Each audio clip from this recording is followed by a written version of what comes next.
looking at? You little rich boy. The poor man here, run open, lock the door. Don't come round here no more. You could be right for real.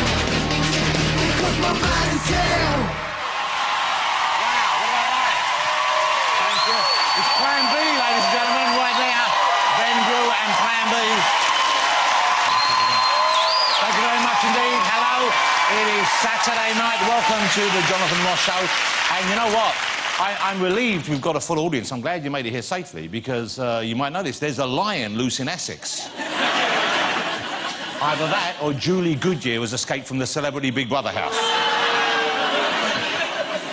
A lion.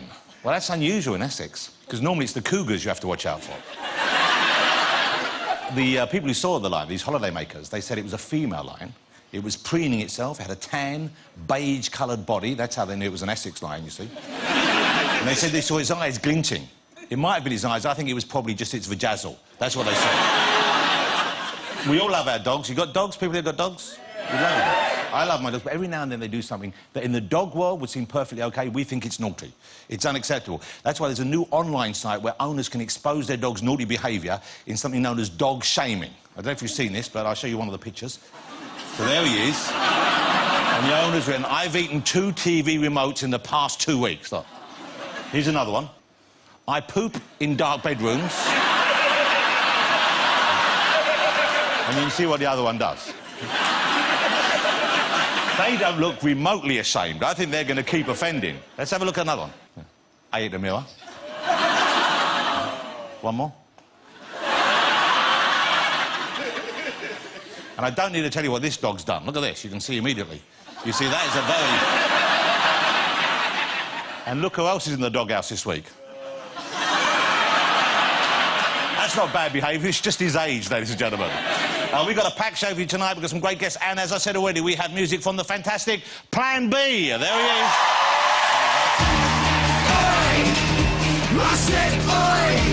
What you looking at? You little rich boy. Thank you, Ben. I'll be chatting to him later as well as we'll be hearing some more music. But let's see who else is on the show. Let's have a look who's in my green room, ladies and gentlemen.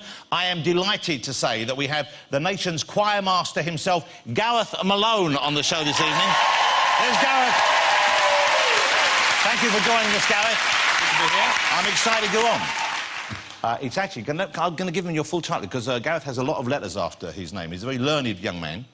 It's actually, correct me if I'm wrong, Dr. Gareth Malone, OBE, D. Muse, ARAM, FOSA, PG Dip, Dip, ABOSM, BA Ons. I really hope that's right. But I'm not jealous because I've got a few letters after my name. I am also Jonathan Ross, OBE. I know. They didn't take it back.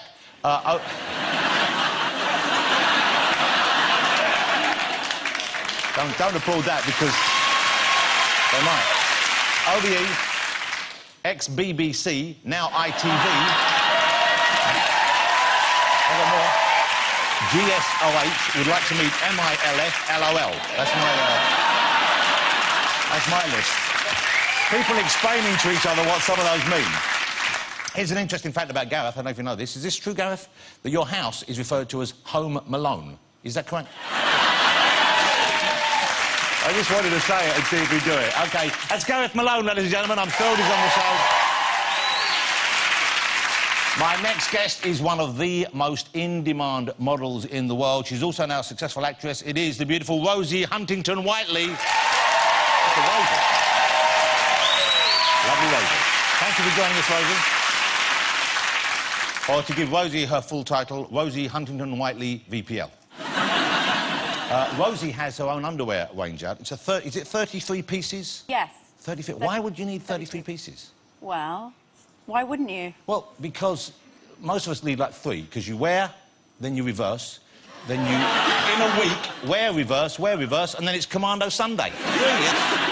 Rosie Huntington-Whiteley, ladies and gentlemen, there she is. Maybe Rosie. And, of course, I've already introduced you, let me say myself, performing live for us, and I'll be talking to him. It's Ben, it's Plan B right over there. Great to have you back. Give me full title. Plan B, No Asbo, HMV, R&B, New CD. And my final guest is one of our finest Olympic heroes. Ladies and gentlemen, it's the double gold-winning legend, Mo Farah. There he is. Mo Farah.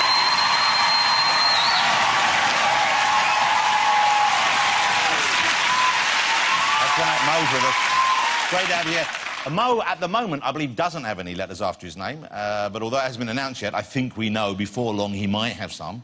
I think his full title will soon be Sir Mo Farah KBE, M-O-B-O-T. That's what it will be, I think.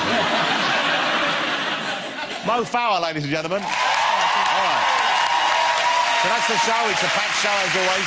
Let's get my first guest out, ladies and gentlemen. Hold on, what's going on in the green room? There's something going... Oh, my God, it's a lion. Mo, tame it. Oh, it's getting worse. There's a shark in there as well. Apparently there's a shark loose in the... Oh, my...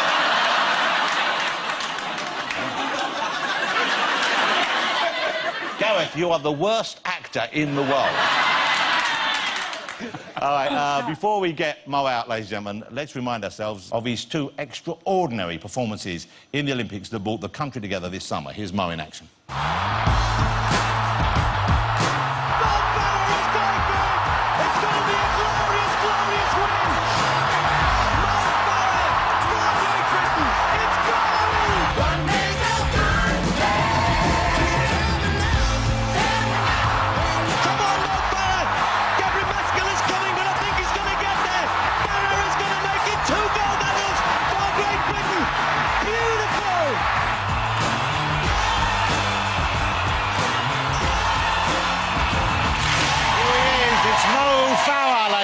Come on out, Mo.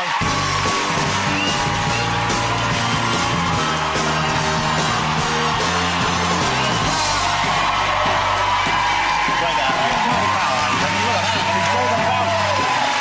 Look at those, man.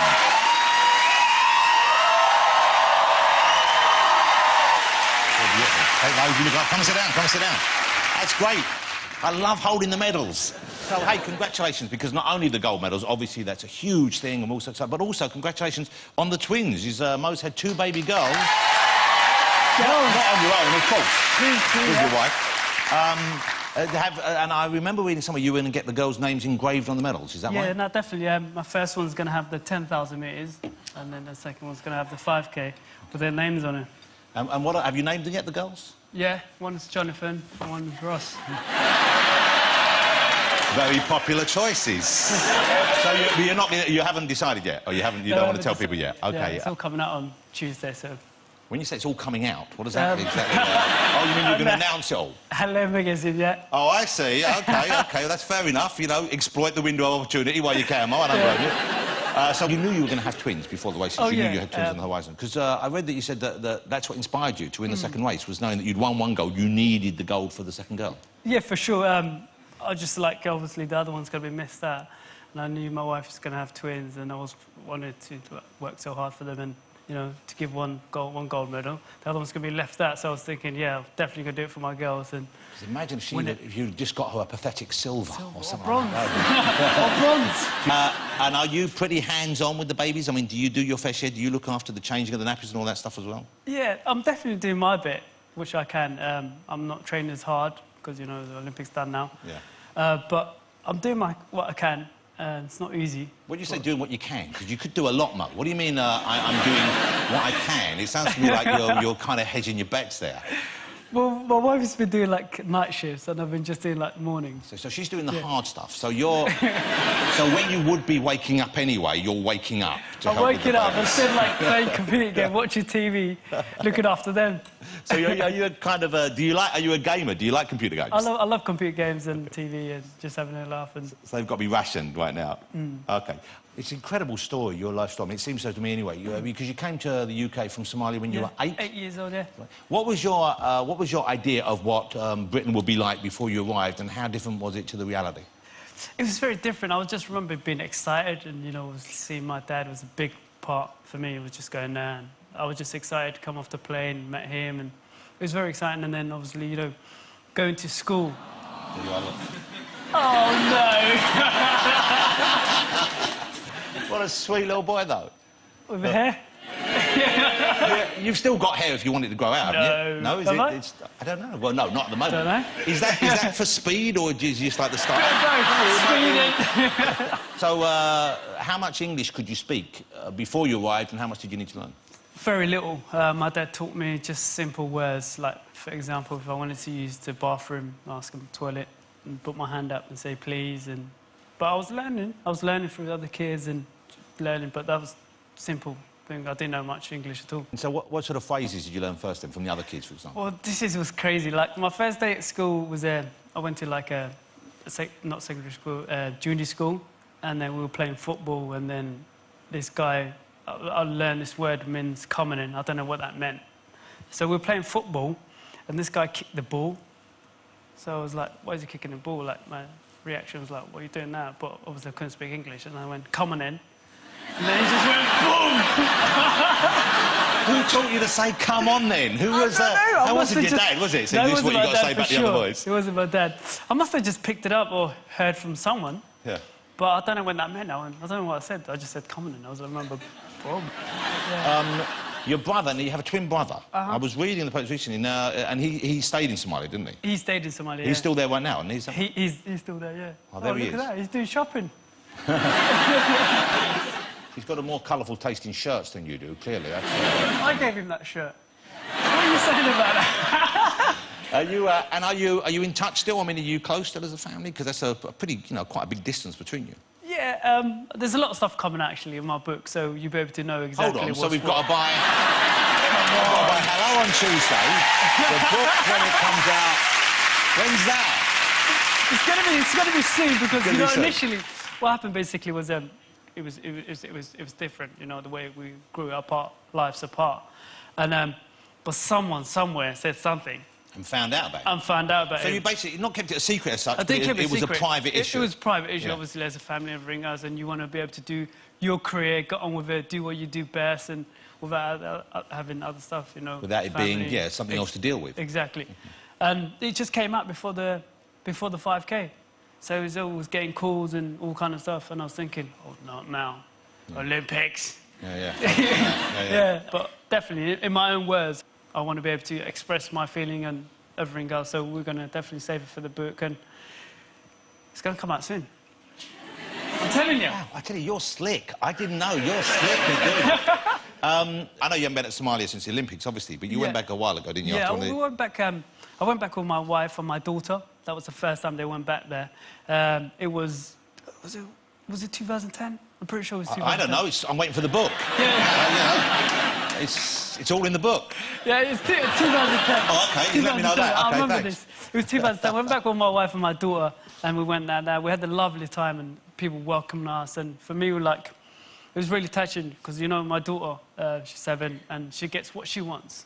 Yeah. And we take it for granted. So basically, here in the UK, up. it's like whatever you want, kind of. You get used to that kind of stuff. But I guess you saw a different lifestyle there. Completely different lifestyle. We saw the kids and didn't have nice clothes, and there's a lot of kids out there and who needs a lot of help. So we decided to set up the Mo Farah Foundation, which is a charity I set up, me and my wife, and I've been reading about it. I'm actually inviting you. We have on Saturday night. We're going to have a massive auction night. It's called Night of Champions. Are you coming? Well, if you get my book tomorrow, you'll see that Saturday night I am naming your children. So, yeah, OK, I'll come. Where is that? It's at Grosvenor House. OK. Now, obviously, we have to raise... If I were to say the word Mobot, most people would reach for the pose. I mean, there we've got Usain doing it, but I've seen loads of people doing it. There was Jon Snow, the newscaster doing Russell it. Brown. Russell Brand does it, of course. That's... Boris Johnson, I think. Oh, my God. He looks like an orangutan doing it, doesn't he? There's something weird about him. My wife loves him. So everyone loves him. Who doesn't love him? You kind of want to adopt him and keep him out of trouble, don't you? Is it strange for you to see people do something which you know is based on you? Yeah, it's unbelievable, because at the time we never thought it would ever take off. And I said to him, look, I will do the Mobot. And he was like, Mo, are you serious? Are you serious? And then I did the Bupa 10K run in London. That was the first time ever I did it. And people were like, oh, yeah, started doing it. But it didn't take off. Yeah. You sound a little disappointed. Yeah, I was like, doing it. I was thinking... And then I was thinking back in my mind, I was thinking, Imagine you do this at the Olympics. Yeah, And if no one joins in. And no one joins in, you've got to put up with the rest of your life. And then people could be taking the mick out of you going... But fortunately, that isn't the case. Oh, yeah, no, definitely. Okay. I can't believe it's... And now they're going to be doing it all your life, of course. I know. You're going to be going to Rio, I guess?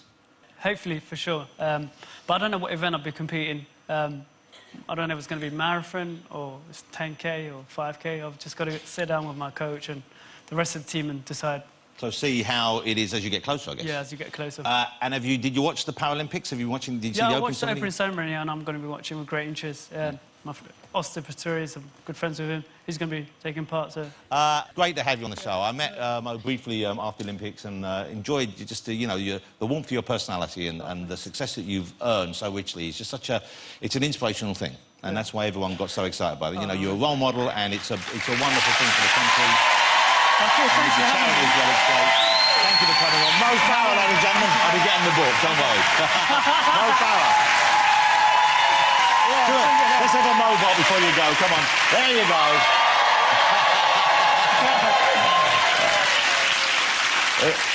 It's like the weirdest game of Simon Says. He goes, I'll stay there. Join us after the break. I'll be talking to the man who taught the world to sing. That's Gareth Malone. Don't go away.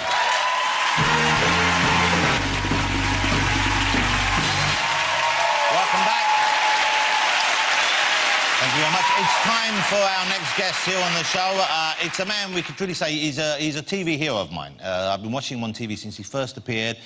So amazingly impressed by what he achieves. He can take any group of people, make them sing like angels, and has a real effect, you know, a positive effect on people's lives. I really admire what he does. Will you please welcome the fabulous Mr. Gareth Malone?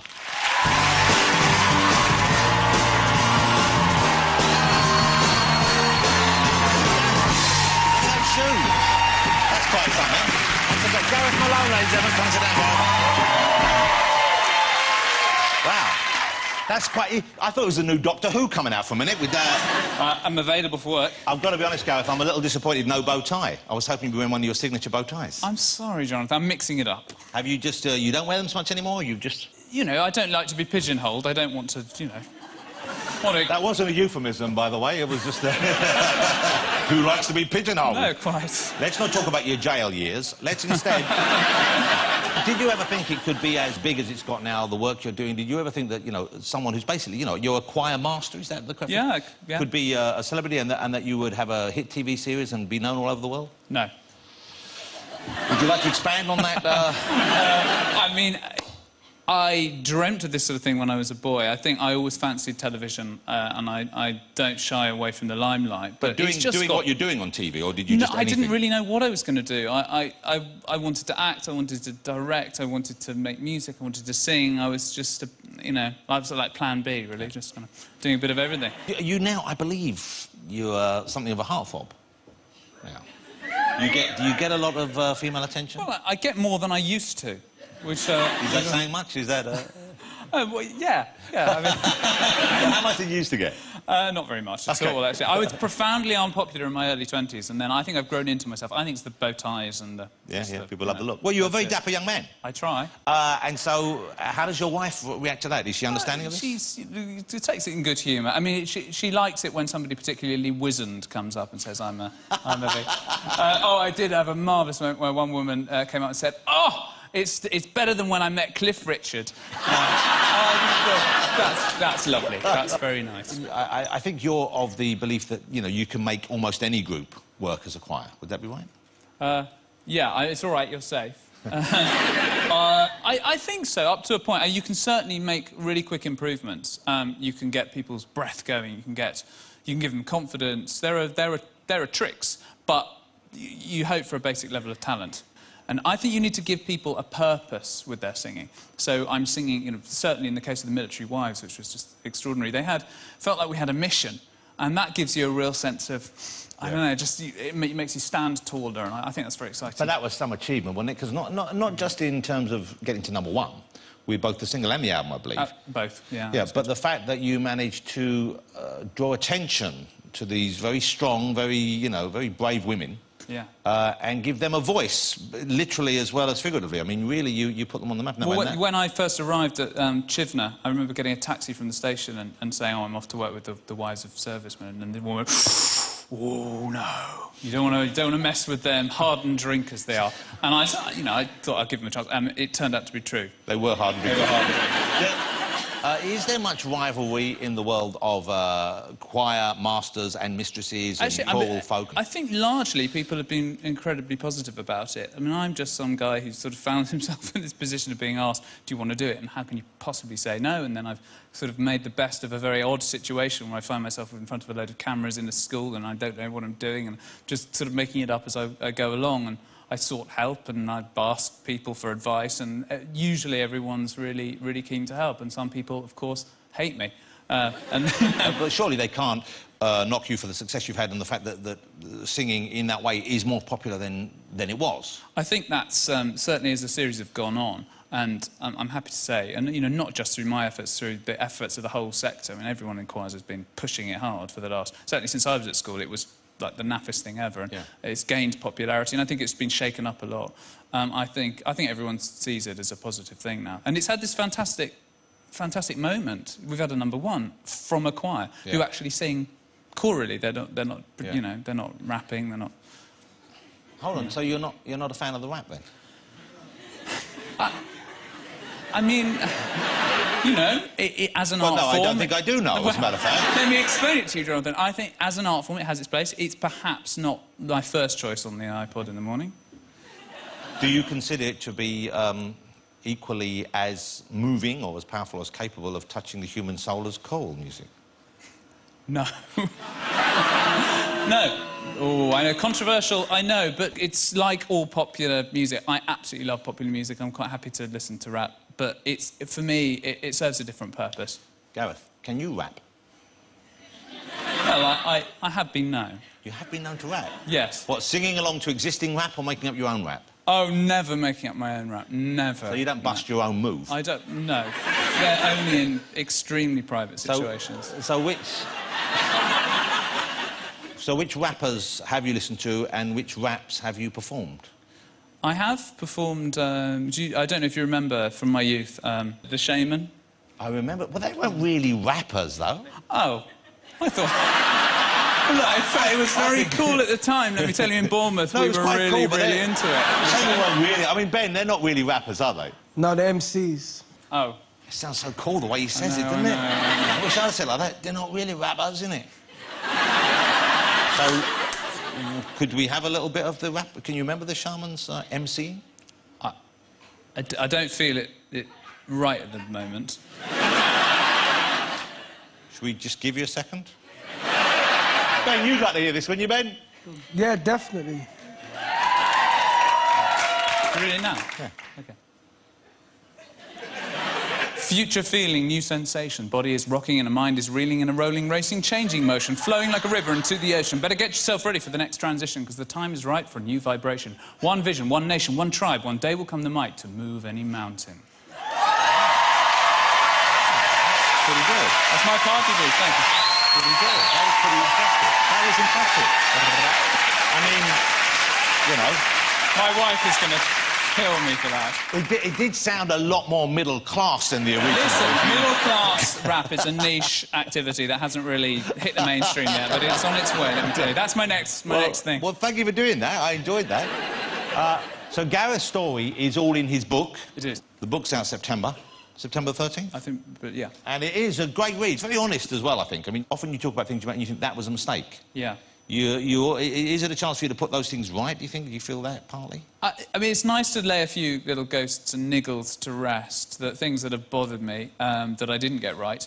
But that's, you know, I have put my whole work and my whole self, really, on television, and so, obviously, I'm not going to get it right all the time. And I think, in the end, when I watch it back, that's normally part of the appeal of the programme, is because it's me trying to sort out all my own mistakes.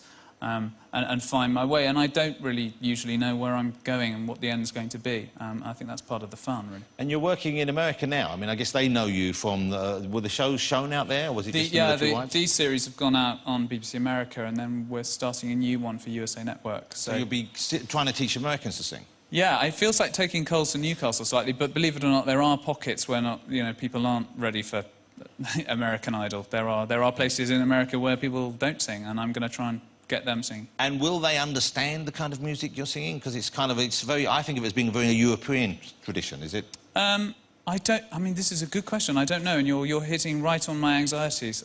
I don't know. I think, I'll be honest with you, it's doomed to failure. I think it's going to be a disaster. Gareth, would you sing a tiny bit for us before you go? Because you sing. I do sing. I'm always getting other people to sing. There's nothing to be ashamed about singing. No. Just relax and enjoy it. Get it warmed up. I've already rapped for you, John. What do you want me to do? Do you want me to That wasn't really dance rapping. now? That was like, it was like someone reading a Waitrose shopping list out. It Well, yes. was middle class list. Wake me up before you go. Don't I'm feeling I'm going solo. Wake me up Before you go. Take me dancing tonight. You know,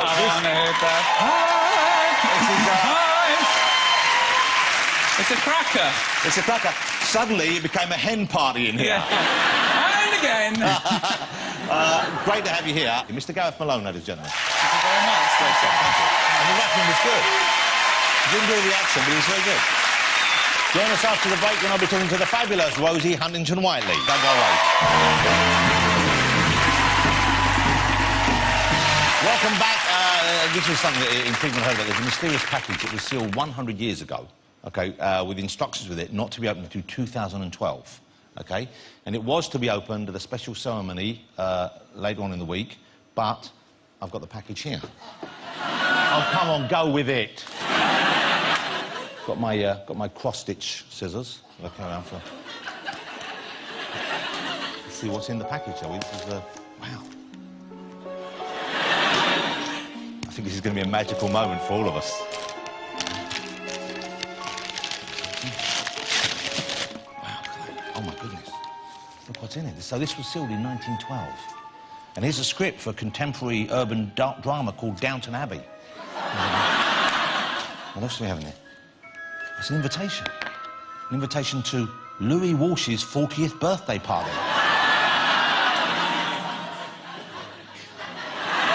And look, oh, this would have been a scandal at the time. If I'm not mistaken, this is a picture of King George V's Las Vegas holiday. No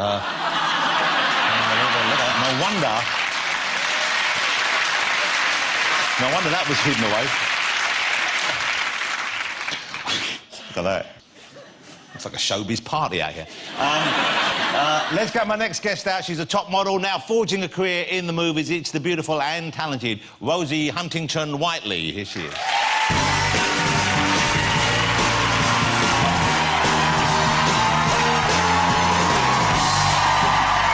Rosie, wow, you look stunning, of course.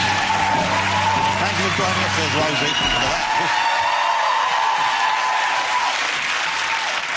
Wow, what are those trousers you're wearing there? Is that a plastic? Is that a... what is that? Is that a leather? What is it? Now I blend into your couch. Yeah, is it... so they're leather pants? They're very leather. Wow, OK, well, congratulations. Now, did you enjoy the Olympics? We just have... were you watching the Olympics? You know, I've been in Africa for the last 10 weeks, so catching the Olympics was, there wasn't much opportunity. I know you saw some of it, though. I saw know some of it. Hmm.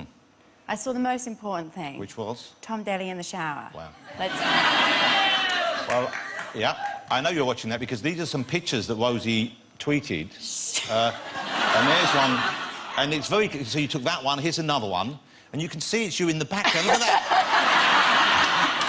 So they were for, like, later reference. You thought, I'm going to have a look at these later on. I want to study this form. Yeah. I mean, I thought I should share them with the world. It's wow. Pretty perfect. He's a lovely young man. Have you met him since? I haven't. I'm looking forward to the day. And he's from Plymouth. He's from Plymouth, which is down your part of the world. Yes. Because you're from Devon, is that right? Devon. I grew up in Tavistock. And you were you born on a farm? Were you raised on a farm? Yes. A small farm. Small farm, yeah. Okay. With animals on? Uh-huh. Did you help with the animals? Yeah, I did, definitely. What sort of jobs did you do with the animals? Mucking out horses, a lot of picking up... Poo? Did you have cows on the farm? No cows. No, sheep, pigs, horses, cats, dogs, chickens, ducks. Wow. It's a small farm. Everything but cows? Everything but cows. Now, obviously Rosie's a very beautiful young woman, but you're kind of not pretty in the, you know, immediate pretty sense. You're beautiful in a more interesting way. No! I mean, no, that was a nice thing to say, because you've got a... I don't care what anyone says, No, Jonathan. but you're... I think you're really cool. No, I don't care what anyone says. No, you're beautiful, and it's kind of a more interesting attractiveness. That's a nice... What's that not nice thing to say? And so when you're a kid, because often I've met many very, very famous models, and often when they're a kid, they're kind of not confident about their looks, or they get a hard time. Yeah. Because they're taller than the other girls. That kind of thing. Was that the same for you? A little bit of a hard time at school, but who didn't, right? I mean, I got teased. Show me someone who didn't get teased. What did you get teased about? What would they focus on?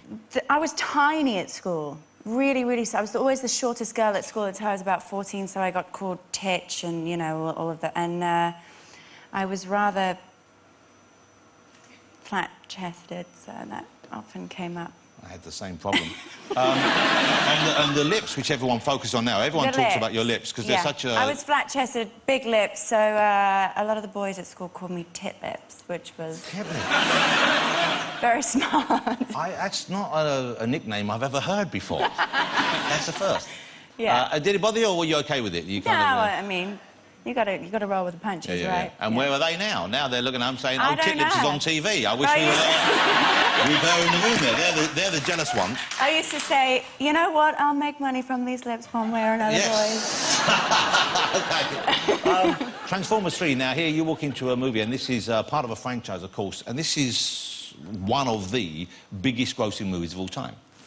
That's some pressure, I would have thought. Were you bothered by that? Did that something that... It was a lot of pressure at the time. What was it, 2 years ago now that we started filming, and it was a huge amount of pressure. I'd never done a film before and hadn't really planned on becoming an actress, and had kind of stumbled into an audition that Michael Bay, who was the director of the film, had asked me to go to.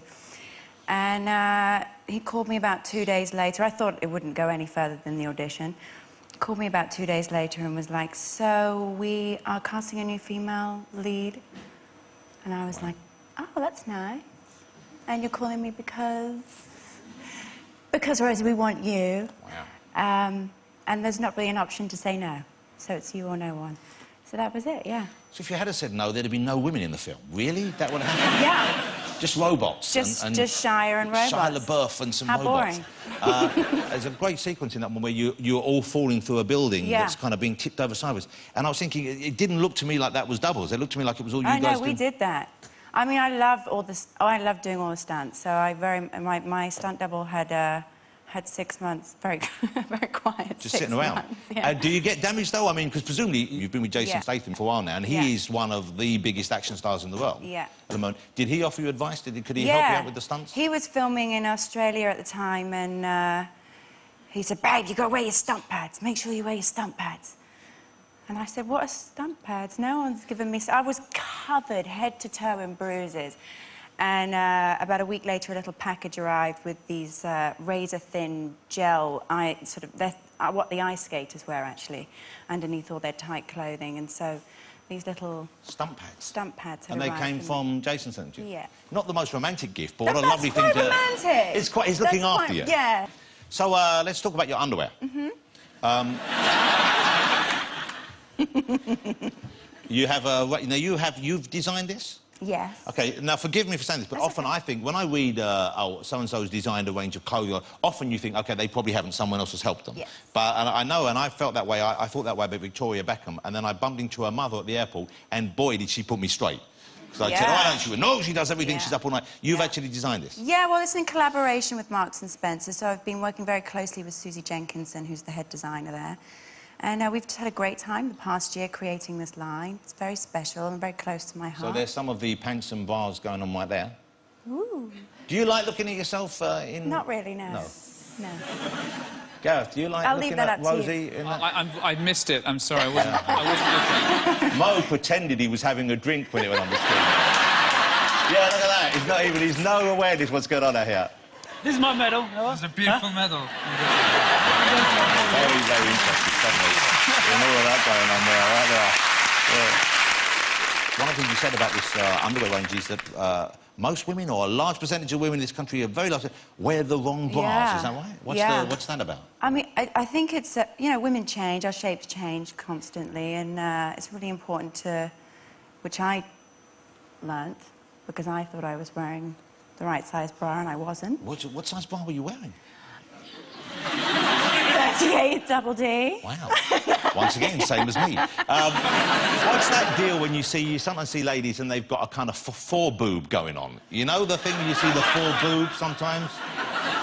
You see the four-boob, the No. double tit. You never seen the four-boob? What, Yeah, when you see the bra's there and then there's an extra bosom. Yeah. And you think, someone's got to, you must know. Yeah. Rosie, thanks for coming on the show. It's lovely to meet you. Rosie Huntington-Whiteley, ladies and gentlemen. Thank you, Rosie. That was lovely. Thank you very much. Oh, went in for the double. I almost left you hanging. I'm sorry. The European one. Join us after the break. We've got more to come. Ben from Plan B will be chatting and then performing live right here on the show. Don't go away. Welcome back. Thank you very much indeed. Let's bring our final guest there, shall we? He's a singer, he's a songwriter, he's an actor. He's also a movie director. He's directed his first film, which he also wrote. I think he's one of the most interesting artists around right now. Will you please welcome, it's Ben Drew from Plan B.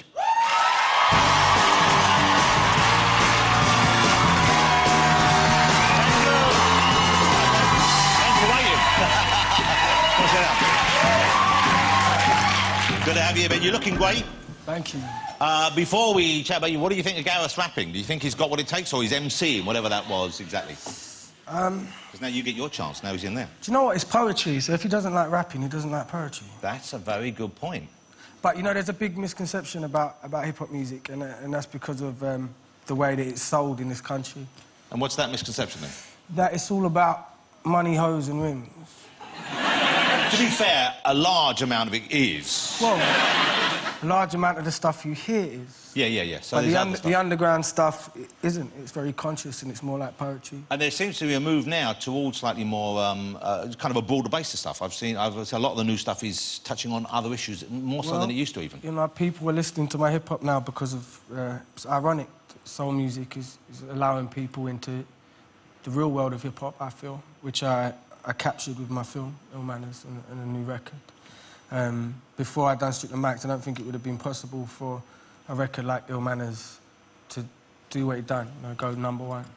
You know what's interesting is I find about you is you're obviously a very intelligent young man. You're not necessarily a well-schooled young man. I don't know how far did you get in your education? No, that wasn't me having a dig. I mean, in terms of like, you're not university educated, but you're very smart. You're very intelligent. University of life. Yeah. So you're very articulate as well. Where does that come from, do you think, Ben? What is that? Is this from you? You know what? Hip-hop music brought me up, and in order to do it, you have to have a good vocabulary, you know? And I didn't get the grades at school. You know, I got kicked out of school.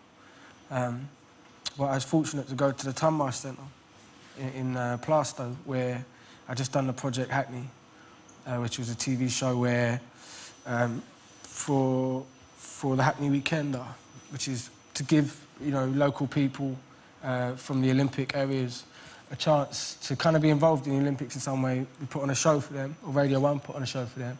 And as part of it, they asked me, Labyrinth, and Leona Lewis to go back to our old schools for like a day or two. And I explained that my old school, you can't do that. It's not the kind of school where you can go and have a photo opportunity. You know, they're kind of disadvantaged kids, and if I'm going to go back there, I have to try and make some kind of a difference. You know, the reason why we had the riots is because we have a generation of kids that aren't being parented properly. No one's showing them love, and they think they're... You're speaking clearly, it's striking a chord. They feel like they're not worth. They feel like they're not worth anything, and then they walk out the front door and they read the newspaper, and the media tells them they're not either. And the media describes them as chavs, or it's... Yeah, and society reads the newspaper, and then they believe it. And then when they come into contact with a kid like this, they have a preconception of them, and then they treat them accordingly. And, you know, we have issues. You know, we have issues in this country. Everyone sees them. And the biggest issue, I feel, was the riots. And when the riots happened, I could see the problem. And I feel like it's an issue that's been here longer than 30 years. And, you know, the government have never done anything to change it. What do you think? Have you spoken to any politicians? Because they often reach out. Do you know what? I have spoken to politicians. I've spoken to some very young and charming nice politicians. Actually, one of them was quite fit. And, I like Nick Clegg too. I think he's... No, oh, I see you weren't... I see, I thought he was... No, their hearts, you know, like, at this age, I think, if you get into politics, you kind of, like, you get into it for the right reasons. You kind of want to change things. And I think that once you climb up the ladder and you get into that seat of power, I think you get compromised straight away. They have to compromise just to get there, it seems, and so therefore they've already lost that, maybe that initial reforming urge. Or yeah, which is it's difficult for me to kind of. I'm trying to think of the right word. I would say get down with a politician. Since you've become well known, who have you met? Who have you encountered? Which heroes have you met? Have you met people who were influences to you when you grew up? Yes, have you enjoyed that? I met The Prodigy. I met Liam Gallagher. I met Ray Winston, obviously Michael Caine, who I work with. Who did you meet at the Nordhoff Robbins? Oh, OK. Who did you meet there? This is a... this intrigues me, this story. So I won 3 Ivor Novellos. Was it last year or the year before? Year before, I think,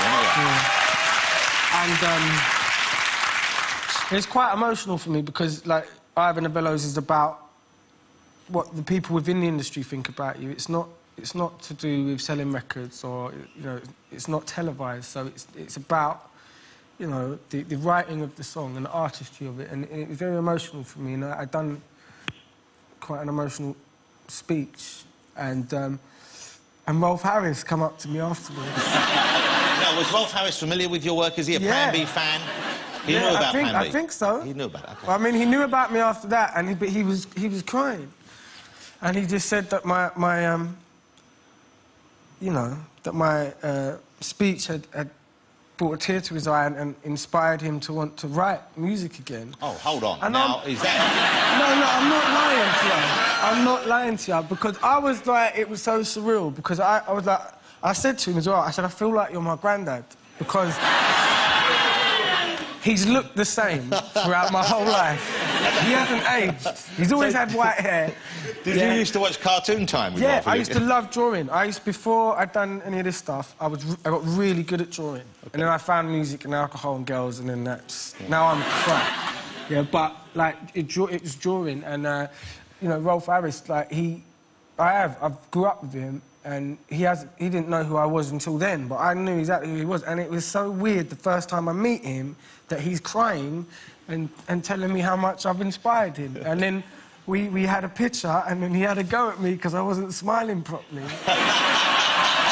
Like a proper granddad, do you know what I mean? That's old school showbiz. He's like, come on, smile properly, you've got to show your teeth. You know? It was just, you know, overwhelming, really overwhelming, strange experience. You know, I really enjoy your work, but certainly meeting you, you're such a lovely man. Thank you very for coming much. on. Ben Drew, ladies and gentlemen. And Ben, many people think of him as a rapper, but of course, I guess it was your singing that really put you on the map, wasn't it? You sing as well, and you're going to... The track you did this evening has both in it, doesn't it? It has singing and rapping. It has singing and rapping. Incredible. You better go and get yourself ready to go. Let's go and get over there. Ben Drew, ladies and gentlemen, is going to perform now with Plan B right over there. Thank you. Thanks to all my guests tonight. Next week on the show, I'll be joined by Andrew Lloyd Webber, and from his new production, we've got Mel C and Tim Minchin performing with Jesus. Not the actual Jesus, the Jesus who's in the thingamajig. Phone Jack himself, Kayva Nova will be here, and Cheryl Cole will be here chatting and performing as well. But now to play us out with his new single, Deepest Shame, and it's a really very, very wonderful track indeed. It's the fantastic Plan B.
obsessed, but now she's a mess. A fiend for a fix like the rest. Soliciting sex with pocket less, but she was a sweet thing nevertheless. Back in the day, abused as a child, she was always likely to end up this way. The past lived in the dark parts of her brain, and only heroin seemed to take away the pain. So she posed as a boy who lit the flame. Inhale, exhale out once again. She's on the game.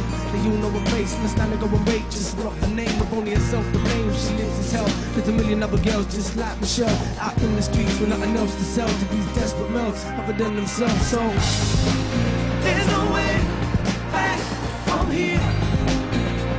Hold on. Only one place left to go. One place left to go. Now. There's no way back from here. Hold on. Only one place left to go. One place left to go now. I've been walking alone this many road. Don't look now, I just can't tell if there's any way back the way I came. Oh, I blocked my path. Here's the deepest shame. I've been dragging myself to the lowest of the low. I search around, I just don't know if the path I take is something I can change. What stays in my way is a deep. There's no way back from here. Hold out. Only one place left to go. One place left to go now. There's no way back. There's just no way. There's just no way. There's just no way back from here on now. Only one place left to go now.